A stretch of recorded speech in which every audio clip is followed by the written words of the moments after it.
Welcome to E4 Electric, your number one source for what's happening now in the world of electric cars. Today I'm going to tell you why you should start worrying about making preparations and some choices if you're going to be getting your Tesla Model 3. And I'm not talking in the next few weeks. Well, definitely if you're getting it in the next few weeks. But even if you're getting it in half a year, by the end of the year, and even maybe in 2019, there are some choices you're going to have to make this coming few weeks and few months that will affect your purchase even in 1 year. So I'm going to talk about that. I have two comments of the day today. Both of them are pretty good ones.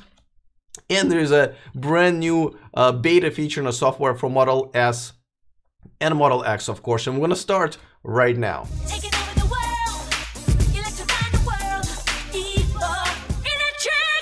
Let's talk about Tesla Model 3, what you should be doing right now. But before that, if this is your first time here, welcome to my channel. If you're interested in staying up to date what's happening now in the universe of electric cars, please consider subscribing and hitting the bell notification icon down there so you become a part of this community. All right, so Model 3 production is picking up. We kind of pretty much know that from all kinds of sources. So that's exciting. They're probably going to reach 20,000 units per month very soon, probably by March for sure. And people are very excited. But as you know, there are some decisions you're going to have to make very soon in order to be ready to get your Model 3, especially if this is your first electric car, which is the case for a lot of people. Now, this kind of goes for other cars like a Model S, Model X, Nissan Leaf, and cars that you kind of have to wait in line for maybe a few weeks or 2 or 3 months.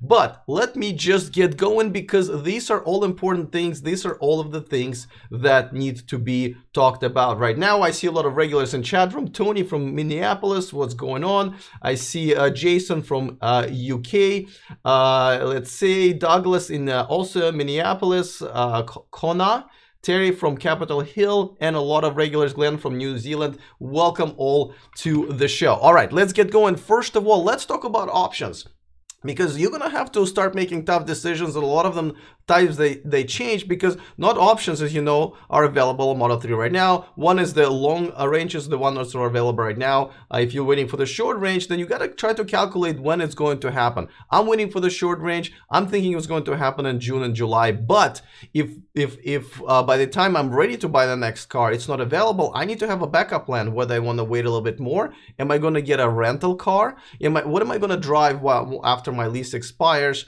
And if the new the options for the new car that I'm waiting for are not available, these are the choices that you guys are going to have to make. Some people really want to get those white seats in the Model 3 that are not available right now. There's also talk about, you know, two-wheel drive versus four-wheel drive. So all of these things are, I mean, there are no set dates for those when they're coming up. So that's a little bit of tough. But now that we know how the production ramp up is coming along, this is something that you guys can calculate based on what it is that's your preference. And it's important to have a backup choice.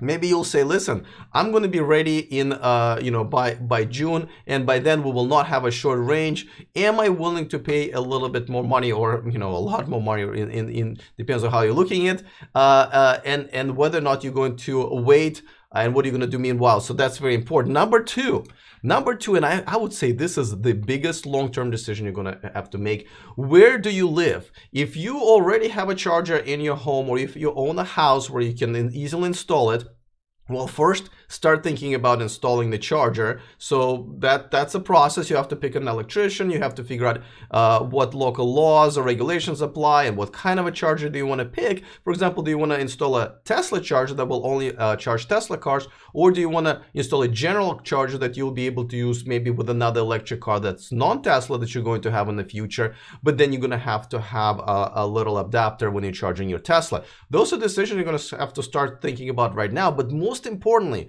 if you live somewhere like an apartment complex or in a rental house where you do not have chargers and have no ability to get one, this is where you're going to have to start thinking really hard about moving, because it's the only really way to do it, unless you really want to go and supercharge every day or every other day, which will probably, not only is being looked down upon right now because really superchargers are for traveling, but it is something that Tesla will probably start limiting more and more and more. They've already taken a few steps, and a lot of people charge at work, but you can change the job or have to move campuses, and that would be a problem as well. So you might want to think about moving somewhere where they're either offering charging stations already, or to a house or a condo where it will be allowed for you to install. A lot of times landlords will allow you to install it at your expense.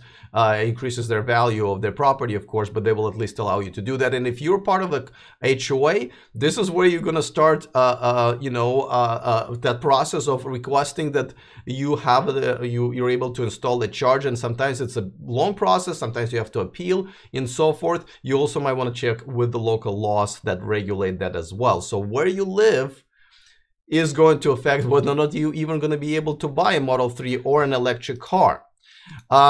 Well, this one is pretty important, because buying versus leasing right now, even if I wanted to buy a long-range Model 3, which I can, I personally don't buy. I always lease, and I have a bunch of other videos you can see on my channel why leasing is better in most of the time, definitely for me. So I'm going to wait until this car is going to be leased. I'm talking to them right now. They don't have a certain timeline for this, but we kind of know that usually takes about a year for them to roll out a lease program. So I know I'm going to wait for it, but this is also important to stay in touch with Tesla and see when they're going to be offering that. Or maybe you can find a third party to actually do a lease for you. That's not very likely, but this is something you might start worrying about right now. So deciding whether you're going to buy or lease this car is important, and whether you, for example, if I'm just only like leasing, would I make an exception and buy, which I did for my very first Tesla that I bought in 2012. All right, of course, and this is a big one. As you know, Tesla is going to produce their or sell their 200,000th car in the United States, which means the incentives, the federal tax incentives, are going to be phasing out. It's most likely going to happen in Q2. But this is something you guys need to calculate and figure out. In my case, I might actually get mine a little bit earlier and start making payments, kind of wasting payments, but get the good chunk of the tax incentive that will overpower, or at least overtake, will be greater than those payments. This is the decision you're going to make. Are you counting on all $7,500 here in the United States to get it, or are you okay with half of that or maybe a quarter of that? So that is also a financial decision. And of course, you live outside of the United States, which a lot of you guys do. Check with your local incentives and when they're expiring, or in some cases when the new better incentives are coming in force and available in your area. So this is definitely something to think about. And lastly, insurance. Different insurance companies are treating Teslas very differently. Some are starting to really warm up for it, and they will give you a discount in some cases. Only a couple of those companies that because it's a Tesla and has self-driving features, and some will consider this exotic car, and your insurance will be high. This is the time to start at least getting some quotes to see how each insurance company deals with Tesla over time. So get another quote in 3 months or 6 months and see where the tendency is for a particular insurance company. Also, if you have an insurance agent or insurance broker that you're working with, insurance broker are actually even better people, because you can tell them, hey, I'm looking to buy a Tesla. Can you please tell me when a particular insurance company has an update on their rates, and please keep me updated, and that, or you're gonna have to just ping them every 3 months or so. That way you will understand whether you're gonna spend $300 a month on your insurance or $100 a month on your insurance. And of course, you want to play around with different configurations of your insurance policy to make sure that the amount that you're going to pay to insurance company is something that you can afford and you are okay with. So if these are the 5 things that you guys should really think about right now. If you think I'm missing something, definitely let me know in the chat room, or if you're watching the replay down there in the comments. I would be more than happy to kind of create a second edition and talk about it a little bit more. But don't forget, especially the one where you live, you might want to start thinking about it right now. All right, guys, I hope this was helpful. Before I go to the next section of this video, let me remind you that this video and this channel is sponsored by Evernex, the aftermarket accessories for Tesla, and you can find a discount code in the description of this video right now. All right, so okay, just reading something in the chat room. Says Gregory Bell says US buyers will have to upgrade from the very slow 120 volt. This is talking about charging. Anton says in Europe will probably not be able to get Model 3 before they got all-wheel drive and short range. But you're right, but also we don't know whether that's going to be available in Europe while it is already available here in the United States. Let's see, David says that East Coast first day reservation holder website says early 2018. Well, you know, don't always rely on the website, because now we kind of can calculate, and maybe even contact your sales rep at Tesla. We can calculate a better estimation when you're going to be getting your car. Let's see, any production on for fourth quarter already? Don't really understand the question. You'll have to qualify Helmut. Okay, let me tell you about a new thing that's happening right now. We know that Elon Musk told us in his Twitter, what do you call it, Twitter storm the other day, that the rain sensing wiper feature is coming to the Autopilot 2. We all know that's already in Autopilot 1 for like over 2 years, but it hasn't been introduced in Autopilot 2. He said it was coming very soon, but the upgrades, the software upgrades are rolling right now to the Model S and Model X. Customers actually have that in beta.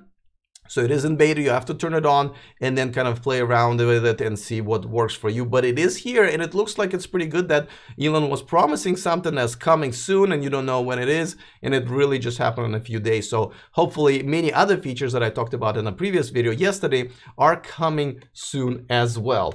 All right. Okay, I can't read the handle, but this person asking, do you know how many cars have been produced in December 2017? What about the Q4 report? Q4 report has not come out for Tesla yet, and we don't know how many they produced in December. I would assume, my estimate would be about 1,500. That's my estimate, and I think total they're going to be close to 2,500, but that is just my speculation. Jason is talking about the Model 3 available in Europe, saying it's the longest wait because of the left-hand drive. Yes, but still, please consider those 5 different things that you should start worrying right now. So by the time it is available, this is going to be a much better decision for you. All right, guys, by the way, let me remind you that if you're interested in contributing to the show and receiving some of the behind the scene footage, exclusive reporting and bloopers and so forth, you are welcome and encouraged to support me on Patreon. The link, of course, is in the description of this video. Okay, let's get to the comment of the day, which is my favorite portion of the show. I have 2 this time. So let's get to them. The first one, both of them come from people with very interesting black and white avatars. Well, the first one is from Ibrahim, and he says, I keep picking on a lot of hate for the Leaf and other non-Tesla EVs, and I don't quite get it. If people are willing to pay for the quirky non-Tesla EV, what's the problem? By the numbers, Tesla seems to have figured out a way to produce an electric vehicle that people will buy. Touche. And as a matter of fact, I don't really, okay, first of all, I don't just pick on any EV that's not Tesla. This is an electric car channel. I root for all of them. However, I will not root for the cars or for the manufacturers that are creating electric cars simply for compliance reasons, or the cars when they just don't innovate. The problem with the previous Nissan Leaf is that, yes, they were pioneers and they did it, they took a risk. So I always give them kudos for that. And yes, it is the best selling electric car in the world.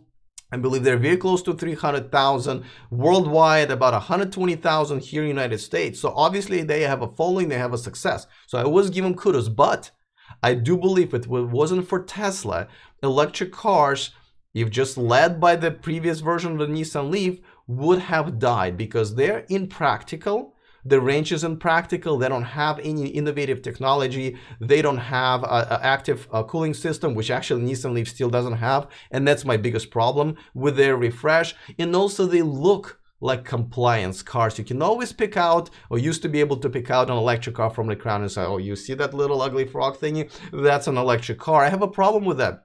I want the electric cars to appeal to people, not just because they're electric, but because they're just better cars. And the Nissan Leaf, as innovative and as pioneering as it was, just wasn't helping. So that's why I pick on a previous version of a Nissan Leaf.